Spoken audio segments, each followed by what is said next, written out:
One of the things you need to know about the cannabis industry in Kenesatake is two of the most powerful dispensary owners, Robert and Gary Gabriel, are brothers who used to own this dump. Well, they still do. The dump is no longer operational because it was meant to be a recycling center, and instead of being a recycling center, it became a dump for all kinds of, as you can see, construction waste, cars, metals.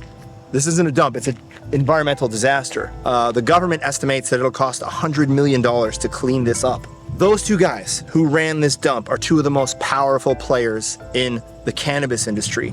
One of them, Gary Gabriel, owns the Green Room. About 5 years ago on Canada Day, Montreal street gang leader Arsène Monpoint was shot 3 times at a party at the Green Room. Gary Gabriel was sitting right next to him when it happened. Robert, who owns High Times, like the Green Room, there's gambling, there's a 24-hour-a-day bar. People can buy edibles, they can buy magic mushrooms, they can buy stuff you can't get at a regular dispensary. And these two places, among others, they are a magnet for crime.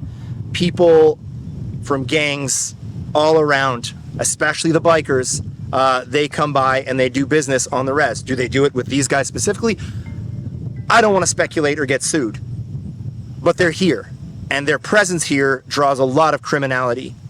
And when there's a dispute over property or a debt or something, it doesn't get resolved with the police or with some kind of commission. People resort to violence. The first report we ever did with the Rover was a report on this dump, and a bunch of our sources, well, they got a visit after they spoke to us from certain owners of this dump, and there were threats made against them. So people are very scared. People here, tough people who stood up to the Canadian Army in 1990 during the Oka crisis, they're scared of the Gabriel brothers. And the biggest victims of all of this are not the neighboring farmers. The biggest victims of all of this are the Mohawks themselves.